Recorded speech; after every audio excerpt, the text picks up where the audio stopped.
Welcome to 99bitcoins.com. I'm Nate Martin, and I'll be your guide through this video series, Bitcoin Whiteboard Tuesday. We're going to cover a lot of topics, such as Bitcoin mining, Bitcoin wallets, how to trade Bitcoin, and a lot more. Today, we're going to start from scratch and answer the third most searched term on Google today: what is Bitcoin? If you're worried that we're going to get too technical and use a lot of complicated words, don't. Here at 99 Bitcoins, we translate Bitcoin into plain English, so even if you have no technical background, you'll be able to understand everything. By the end of this course, you'll know more about Bitcoin and how it works than 99% of the population. So let's get started.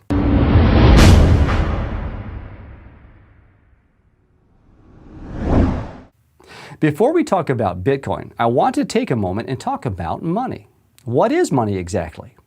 At its core, money represents value. If I do some work for you, you give me money in exchange for the value I gave you. I can then use that money to get something of value from someone else in the future.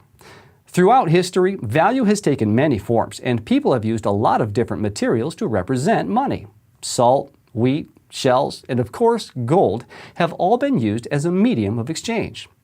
However, in order for something to represent value, people have to trust that it is indeed valuable and will stay valuable long enough for them to redeem that value in the future. Up until 100 years ago or so, we always trusted in something to represent money. However, something happened along the way, and we've changed our trust model from trusting something to trusting in someone. Let me explain. Over time, people found it too cumbersome to walk around the world carrying bars of gold or other forms of money, so paper money was invented. Here's how it worked. A bank or government would offer to take possession of your bar of gold, let's say worth $1,000, and in return, that bank would give you receipt certificates, which we call bills, amounting to $1,000. Not only were these pieces of paper much easier to carry, but you could spend $1 on a cup of coffee and not have to cut your gold bar into 1,000 pieces. And if you wanted your gold back, you simply took $1,000 in bills back to the bank to redeem them for the actual form of money, in this case, that gold bar, whenever you needed. And so, paper began its use as money as an instrument of practicality and convenience. However, as time progressed and due to macroeconomic changes, this bond between the paper receipt and the gold it stands for was broken. Now, to explain the path that led us away from the gold standards is extremely complex, but suffice to say that governments told their people that the government itself would be liable for the value of that paper money. Basically, we all said, let's just forget about gold and trade paper instead. So, people continued to trade with receipts that are backed by nothing but the government's promise. And why did that continue to work? Well, because of trust. Even though there is no actual commodity backing paper money, people trusted the government, and that's how fiat money was created. Fiat is a Latin word that means by decree, meaning the dollars or euros or any other currency for that matter have value because the government orders it to. It's what's known as legal tender, coins or banknotes that must be accepted if offered as payment. So the value of today's money actually comes from a legal status given to it by a central authority, in this case, the government. And so the trust model has changed from trusting something to trusting someone, in this case, the government. Fiat money has two main drawbacks. One, it is centralized. You have a central authority that controls and issues it, in this case, the government or central bank. And two, it is not limited by quantity. The government or central bank can print as much as they want whenever needed and inflate the money supply on the market. The problem with printing money is that because you're flooding the market with more money, the value of each dollar drops, so your own money is worth less. When you see prices rising throughout the years, it's not necessarily that prices are rising as much as that the purchasing power of your money is dropping. You need more dollars to buy something that used to cost less. Once fiat money was in place, the move to digital money was pretty simple. We already have a central authority that issues money, so why not make money mostly digital and let that authority keep track of who owns what? Today, we mainly use credit cards, wire transfers, PayPal, and other forms of digital money. The amount of physical money in the world is almost negligible and is getting smaller with each year that passes. So if money today is digital, how does that even work? I mean, if I have a file that represents a dollar, what's to stop me from copying it a million times and having $1 million?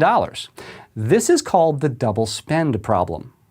The solution that banks use today is a centralized solution. They keep a ledger on their computer which keeps track of who owns what. Everyone has an account, and this ledger keeps a tally for each account. We all trust the bank, and the bank trusts their computer, and so the solution is centralized on this ledger in this computer. You may not know this, but there were many attempts to create alternative forms of digital currencies. However, none were successful in solving the double spend problem without a central authority. Whenever you give anyone control over the money supply, you're giving them enormous power, and this creates three major issues. The first issue is corruption. Power corrupts, and absolute power corrupts absolutely. When banks have a mandate to create money or value, they basically control the flow of value in the world, which gives them almost unlimited power. A small example of how power corrupts can be seen in the Wells Fargo scandal, where employees secretly created millions of unauthorized bank and credit card accounts in order to inflate the bank's revenue stream, without their customers knowing about it for years. The second issue of a centralized system is mismanagement. If the central authority's interest isn't aligned with the people it controls, there may be a case of mismanagement of the money. For example, printing a lot of money in order to save a certain bank or institution from collapsing, as what happened in 2008. The problem with printing too much money is that it causes inflation and basically erodes the value of the citizens' money. One extreme example for this is Venezuela, where the government has printed so much money and the value of it has dropped so much that people are no longer counting money but are weighing it instead. The last issue is control. You are basically giving away all control of your money to the government or bank. At any point in time, the government can decide to freeze your account and deny you access to your funds. Even if you use only cold hard cash, the government can cancel the legal status of your currency, as was done in India a few years back. This was the state of things until 2009. Creating an alternative to the current monetary system seemed like a lost cause, but then everything changed.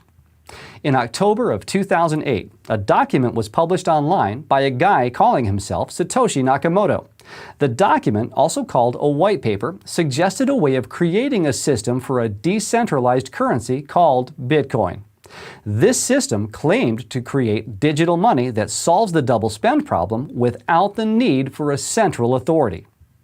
At its core, Bitcoin is a transparent ledger without a central authority. But what does this confusing phrase even really mean? Well, let's compare Bitcoin to the bank. Since most money today is already digital, the bank basically manages its own ledger of balances and transactions. However, the bank's ledger is not transparent, and it's stored on the bank's main computer. You can't sneak a peek into the bank's ledger, and only the bank has complete control over it. Bitcoin, on the other hand, is a transparent ledger. At any point in time, I can sneak a peek into the ledger and see all of the transactions and balances that are taking place. The only thing you can't figure out is who owns these balances and who is behind each transaction. This means Bitcoin is pseudo-anonymous. Everything is open, transparent, and trackable, but you still can't tell who's sending what to whom. Let's explain this with an example. You can see on your screen certain rows from Bitcoin's ledger. We can see that a certain Bitcoin address sent 10,000 Bitcoins to another Bitcoin address in May of 2010. This specific transaction is the first purchase that was ever made with Bitcoin, and it was used to buy 2 pizzas by a guy named Laszlo. Laszlo published a post back in 2010 asking for someone to sell him 2 pizzas in exchange for 10,000 Bitcoins. Well, someone did, and now the price of these 2 pizzas is worth well over $100 million today. Bitcoin is also decentralized. There's no one computer that holds the ledger. With Bitcoin, every computer that participates in the system is also keeping a copy of the ledger, also known as the blockchain. So if you want to take down the system or hack the ledger, you'll have to take down thousands of computers which are keeping a copy and constantly updating it. Like most money today, Bitcoin is also digital. This means there's nothing physical that you can touch in Bitcoin. There are no actual coins. There are only rows of transactions and balances. When you own Bitcoin, it means that you own the right to access a specific Bitcoin address record in the ledger and send funds from it to a different address. So, what does all of this mean? Why is Bitcoin such big news? Well, for the first time since digital money came into existence, we now have an alternative to the current system. Bitcoin is a form of money that no government or bank can control. Think about the time before the internet, how centralized the flow of information was. Basically, if you wanted information, you could get it from a few major players like the New York Times, the Washington Post, and others like them. Today, thanks to the internet, information is decentralized and you can communicate and consume knowledge from around the world with the click of a button. Bitcoin is the internet of money, and it's offering a decentralized solution to money. Bitcoin has several advantages over the current system. First, it gives you complete control over your money. With Bitcoin, you and you alone can access your funds. How you actually do this will be explained in a later video. No government or bank can decide to freeze your account or confiscate your holdings. Bitcoin also cuts a lot of the middlemen from the process of transferring money. This means that in many cases, Bitcoin is cheaper to use than traditional wire transfers or money orders. Also, unlike fiat currencies, Bitcoin was designed to be digital by nature. This means you can add additional layers of programming on top of it and turn it into smart money, but more on that in later videos. Finally, Bitcoin opens up digital commerce to 2.5 billion people around the world who don't have access to the current banking system.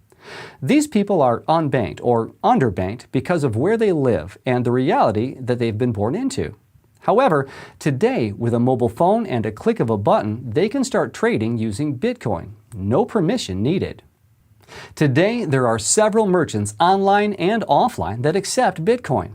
You can order a flight or book a hotel with Bitcoin if you like. There are even Bitcoin debit cards that allow you to pay at almost any store with your Bitcoin balance. However, the road toward acceptance by the majority of the public is still a long one. As we continue in this video series, we will break down exactly how Bitcoin works and how to use it. We will learn about Bitcoin mining, Bitcoin wallets, how to buy Bitcoins, and much more. The revolution of money began in 2009, and these days we are seeing it change money as we know it. You may still have some questions. If so, just leave them in the comment section below. And if you're watching this video on YouTube and enjoy what you've seen, don't forget to hit the like button. Then, make sure to subscribe for notifications about new episodes.